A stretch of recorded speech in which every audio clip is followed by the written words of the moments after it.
नमस्कार दोस्तों, Akshay study centre के इस नए वीडियो में आपका स्वागत है।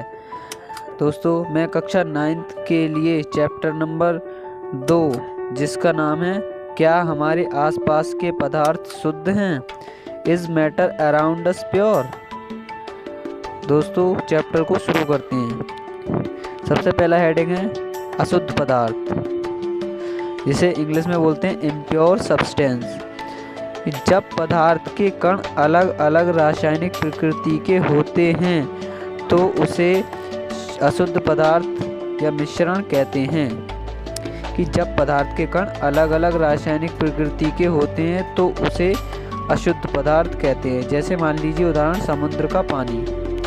जैसे समुद्र के पानी में नमक और जल दोनों होते हैं, तो नमक के कण अलग रासायनिक प्रकृति के हो गए और जल के कण अलग रासायनिक प्रकृति के हो गए, तो उसे हम अशुद्ध पदार्थ कहते हैं। जैसे वायु ले लीजिए,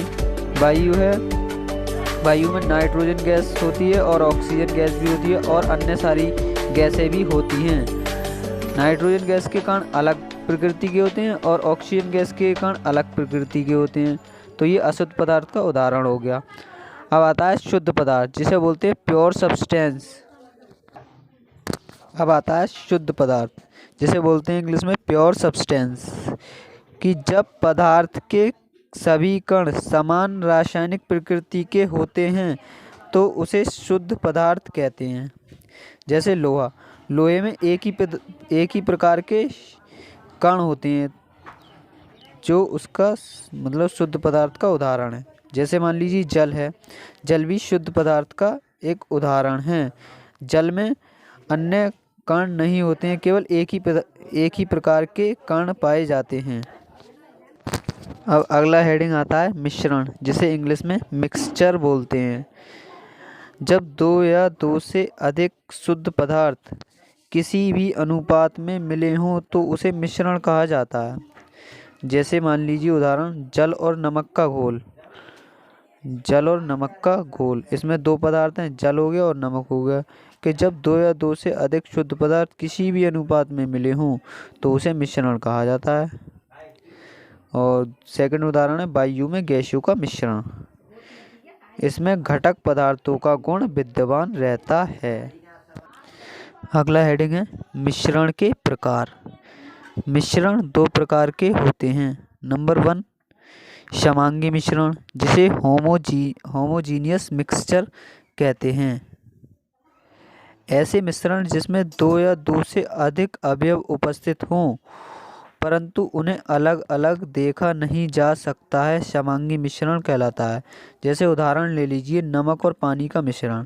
अगर पानी में हम नमक को मिला देते हैं, काफ़ी देर तक मिलाते रहते हैं, तो नमक बिल्कुल घुल जाती है उसमें और वो दिखाई नहीं देती है। तो ऐसा मिश्रण जिसमें दो या दो से अधिक अवयव तो उपस्थित हो परंतु उन्हें अलग अलग नहीं देखा जा सकता, उसे समांगी मिश्रण कहते हैं। अब आता है अगला हेडिंग विषमांगी मिश्रण, जिसे हेटेरोजीनियस मिक्सचर कहते हैं। ऐसा मिश्रण जिसमें दो या दो से अधिक अवयव उपस्थित हों परंतु उन्हें अलग अलग देखा जा सकता है, उसे विषमांगी मिश्रण कहते हैं। जैसे उदाहरण ले लीजिए तेल और पानी का मिश्रण। अगर पानी में तेल को मिला दिया जाए तो तेल अलग दिखाई दे जाता है, पानी भी अलग दिखाई दे जाता है और तेल भी। तो जिसे अलग अलग देखा जा सकता है उसे विषमांगी मिश्रण कहते हैं। अब अगला हेडिंग है विलयन, जिसे बोलते हैं सॉल्यूशन। इंग्लिश में सॉल्यूशन बोलते हैं। कि विलेय और विलायक के मिलाने पर बना समांगी मिश्रण विलयन कहलाता है। जैसे विलेय मान लीजिए नमक, मान लीजिए विलेय पदार्थ, और विलायक मान लीजिए जल। अगर नमक और जल को मिला दिया जाए तो जो मिश्रण बनेगा उसे विलयन कहते हैं। अब आता है विलयन के भाग। विलयन के भाग में क्या क्या है? एक है विलायक और दूसरा है विलेय। विलायक को इंग्लिश में सॉल्वेंट बोलते हैं और विलेय को इंग्लिश में सॉल्यूट बोलते हैं। अब देखते हैं विलायक सॉल्वेंट होता क्या है कि विलयन में जिस पदार्थ की मात्रा अधिक होती है उसे विलायक कहते हैं। विलयन में जिस पदार्थ की मात्रा अधिक होती है उसे विलायक कहते हैं। जैसे मान लीजिए जल और नमक का घोल है तो वो विलयन ही कहलाएगा। तो जल की मात्रा अधिक होगी तो उसे विलायक कहेंगे। अब आता है विलेय, कि विलयन में जिस पदार्थ की मात्रा कम होती है उसे विलेय कहते हैं। जैसे नमक और पानी का घोल है तो उसमें नमक की मात्रा कम है तो उसे विलेय कहेंगे। विलेय के कुछ उदाहरण हैं, जैसे चीनी और नमक। अब आता है उदाहरण, जैसे चीनी और जल का मिश्रण है तो विलायक इसमें जल है और विलेय जो है वो चीनी है। सेकंड उदाहरण है कोल्ड ड्रिंक्स। कोल्ड ड्रिंक्स में जो विलायक है वो जल है और विलेय CO2 मतलब कार्बन डाइऑक्साइड। अब आता है विलयन के गुण, कि विलयन के गुण क्या क्या हैं। विलयन एक समांगी मिश्रण है। इसमें कण का व्यास 1 नैनोमीटर अर्थात 10⁻⁹ मीटर होता है।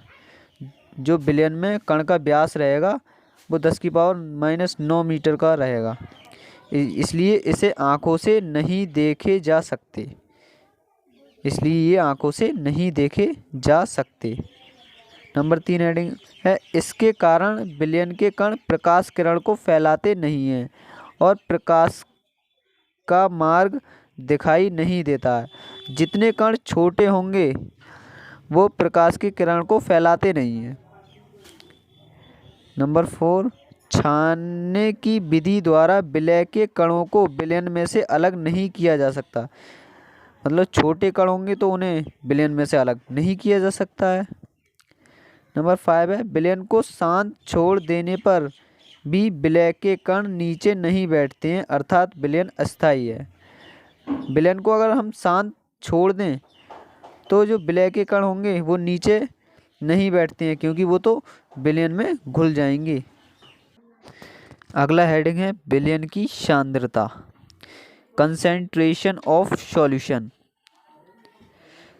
विलयन की किसी निश्चित मात्रा में घुले हुए विलय पदार्थ की मात्रा को विलयन की सांद्रता कहते हैं।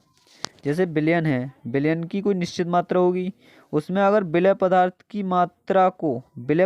की जितनी मात्रा होगी उसे ही हम विलयन की सांद्रता कहते हैं। अब आता है संतृप्त विलयन, जिसे इंग्लिश में बोलते हैं सैचुरेटेड सॉल्यूशन, कि किसी निश्चित तापमान पर यदि विलयन में विलेय पदार्थ नहीं घुलता है तो उसे संतृप्त विलयन कहते हैं। कि किसी एक निश्चित तापमान होगा, यदि विलयन में विलेय पदार्थ नहीं घुलता है तो उसे संतृप्त विलयन कहते हैं। अब आता है विलयन की घुलनशीलता, विलेय पदार्थ की वह मात्रा जो इस ताप पर संतृप्त विलयन में उपस्थित है उसकी घुलनशीलता कहलाती है। इसका मतलब है कि विलय पदार्थ की मात्रा संतृप्त विलयन में उसी ताप पर उपस्थित होनी चाहिए तो उसे उसकी घुलनशीलता कहते हैं। अब आता है निलंबन, जिसे बोलते हैं सस्पेंशन। निलंबन एक विषमांगी मिश्रण है जिसमें विलेय पदार्थ के कण घुलते नहीं हैं बल्कि माध्यम में निलंबित रहते हैं। निलंबन में जो होता है वो विलेय पदार्थ के कण घुलते नहीं हैं बल्कि माध्यम में निलंबित रहते हैं। इसमें निलंबित कण आँखों से देखे जा सकते हैं। निलंबन जो होते हैं इनके कण काफ़ी बड़े बड़े होते हैं।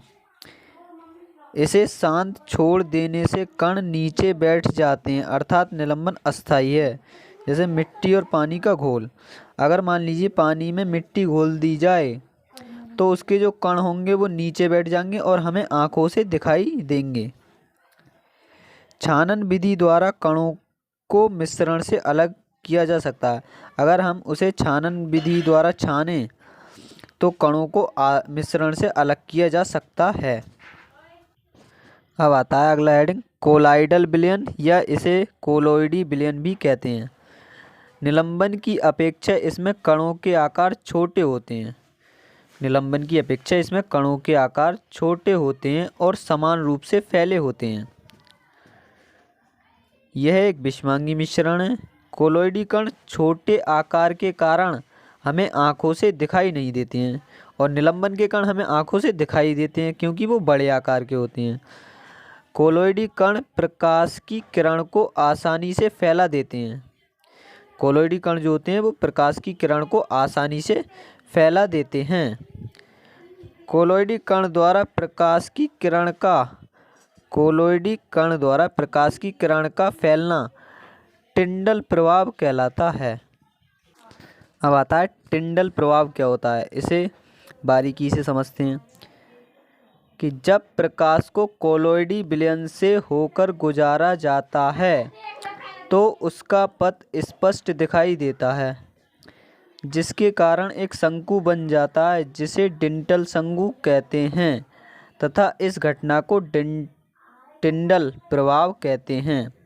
जैसे ये फिगर जो देख रहे हैं इसमें प्रकाश की किरण जा रही है और यहाँ पर एक लेंस रखा हुआ है।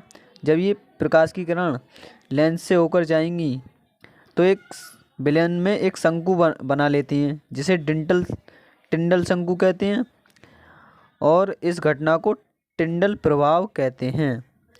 अगर हम यही कण कोलोइडी विलयन से ना होकर निलंबन में से होकर गुजारें तो उसका पथ स्पष्ट दिखाई नहीं देगा। अगला हेडिंग आता है भौतिक परिवर्तन, जिसे इंग्लिश में बोलते हैं फिजिकल चेंजेस।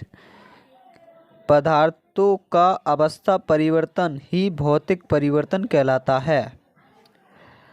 भौतिक परिवर्तन में पदार्थों के संगठन में कोई परिवर्तन नहीं होता है। भौतिक परिवर्तन में पदार्थों को पूर्व अवस्था में लाया जा सकता है। जैसे मान लीजिए जो भौतिक परिवर्तन है उसमें पदार्थों के संगठन में कोई परिवर्तन नहीं होता है। जितना पदार्थ है उतना ही रहेगा, उससे अधिक नहीं हो सकता, नहीं कम हो सकता। जितना पदार्थ है उतना ही रहेगा। और भौतिक परिवर्तन में पदार्थों को पूर्व अवस्था में भी लाया जा सकता है। जैसे हम कुछ उदाहरण देखते हैं, जैसे नमक का पानी में घुलना। नंबर 2 उदाहरण है मोम या घी का पिघलना, पानी का जमना और बादलों का बनना। ये भौतिक परिवर्तन के उदाहरण हैं। आई होप आपको समझ में आ गया होगा। आगे हेडिंग रासायनिक परिवर्तन, जिसे केमिकल चेंजेस बोलते हैं। रासायनिक परिवर्तन में पदार्थों के संगठन में परिवर्तन होता है तथा हम एक नया पदार्थ पाते हैं। रासायनिक परिवर्तन में संगठन में परिवर्तन होता है और एक हम नया पदार्थ पाते हैं जिसमें पदार्थों की रासायनिक प्रकृति में परिवर्तन होता है। उसकी रासायनिक प्रकृति में भी परिवर्तन हो जाता है जिसमें पदार्थ को पूर्व अवस्था में नहीं लाया जा सकता है। रासायनिक परिवर्तन में पदार्थ को पूर्व अवस्था में नहीं लाया जा सकता है। इसके कुछ उदाहरण हैं दूध का दही बनना, लकड़ी का जलना और गोबर गैस का बनना, जंग लगना। ये उसके रासायनिक परिवर्तन के उदाहरण हैं। आई होप आपको ये भी समझ में आ गया होगा। मोमबत्ती का जलना एक रासायनिक परिवर्तन है या भौतिक परिवर्तन? मोम जलकर ऊष्मा, प्रकाश तथा CO2 देती है। कुछ मात्रा में मोम पिघलती भी है। मोम के जलने की प्रक्रिया में भौतिक एवं रासायनिक दोनों परिवर्तन होते हैं। मोम के जलने की प्रक्रिया में भौतिक एवं रासायनिक दोनों परिवर्तन होते हैं। अब आता है तत्व, जिसे बोलते हैं एलिमेंट्स। तत्व पदार्थ का वह मूल रूप है जिसे रासायनिक प्रतिक्रिया द्वारा अन्य सरल पदार्थों में विभाजित नहीं किया जा सकता है। कि तत्व जो है वो पदार्थ का मूल रूप है जिसे रासायनिक प्रतिक्रिया द्वारा अन्य सरल पदार्थों में विभाजित नहीं किया जा सकता है। जैसे उदाहरण है हाइड्रोजन, हीलियम, सोडियम आदि। ये नोट है, अभी तक ज्ञात तत्वों की संख्या 110 से अधिक है। इसमें से 92 तत्व प्राकृतिक हैं जबकि शेष मानव निर्मित हैं। अब आता है तत्व के प्रकार। धातु, तत्व के प्रकार कौन कौन से हैं? धातु जिसे मेटल बोलते हैं इंग्लिश में, और अधातु जिसे नॉन मेटल्स बोलते हैं, और उपधातु जिसे मेटेलॉइड्स बोलते हैं। धातुओं के सामान्य गुण, ये चमकीली होती हैं। धातुएं जो होती हैं वे चमकीली होती हैं। और सेकंड है, ये ताप तथा विद्युत की सुचालक होती हैं। धातुएं ताप तथा विद्युत की सुचालक होती हैं। धातुएं तन्य होती हैं, मतलब इन्हें खींचने पर ये काफ़ी लंबाई में खींची जा सकती हैं। धातुएं आघातवर्धक होती हैं और ये प्रतिध्वनिपूर्ण भी होती हैं। आघात करने पर इन पर कोई प्रभाव नहीं पड़ता है। ये और इन पर अगर आघात किया जाए तो ये बहुत ध्वनि उत्पन्न करती हैं। नोट, पारा जिसे मरकरी बोलते हैं, एकमात्र ऐसी धातु है जो कमरे के तापमान पर द्रव है। पारा जो है एकमात्र ऐसी धातु है जो कमरे के तापमान पर द्रव है। अब आता है अधातुओं के सामान्य गुण। नंबर 1, अधातु चमकीली नहीं होती हैं। नंबर 2, ये विद्युत की कुचालक होती हैं। नंबर 3, ये प्रतिध्वनिपूर्ण तथा आघातवर्धक नहीं होती हैं। उदाहरण है इसके हाइड्रोजन, कार्बन, ऑक्सीजन। अगला हेडिंग है उपधातु जिसे मेटेलॉइड्स कहते हैं। कुछ तत्व धातु और अधातु दोनों के गुण दर्शाते हैं जिसे हम उपधातु कहते हैं। उदाहरण है बोरोन, सिलिकॉन, जर्मेनियम आदि। कुछ तत्व ऐसे भी होते हैं जो धातु और अधातु दोनों के गुण दर्शाते हैं, तो उन्हें हम बोलते हैं उपधातु। जैसे उदाहरण बोरोन, सिलिकॉन, जर्मेनियम आदि। अब आता है यौगिक जिसे कंपाउंड बोलते हैं इंग्लिश में। जब 2 या 2 से अधिक तत्व आपस में नियत अनुपात में क्रिया करते हैं तो उसे यौगिक कहते हैं। अगर हमारे पास 2 तत्व हैं और वो आपस में क्रिया करें तो उसे यौगिक कहते हैं। जैसे मान लीजिए उदाहरण हाइड्रोजन H2 तथा ऑक्सीजन O2 आपस में क्रिया करके जल बनाते हैं, अतः जल एक यौगिक है। अगर हाइड्रोजन और ऑक्सीजन आपस में क्रिया करती हैं तो वो जल का निर्माण करती हैं, तो जल को हम एक यौगिक बोलते हैं। आई होप मैंने जितना भी समझाया आपको समझ में आ गया होगा। दोस्तों, अगर आपको वीडियो पसंद आए तो हमारे चैनल अक्षय स्टडी सेंटर को सब्सक्राइब करें और हमारी वीडियो को लाइक, शेयर एंड कमेंट ज़रूर करें। दोस्तों, थैंक यू फॉर वॉचिंग।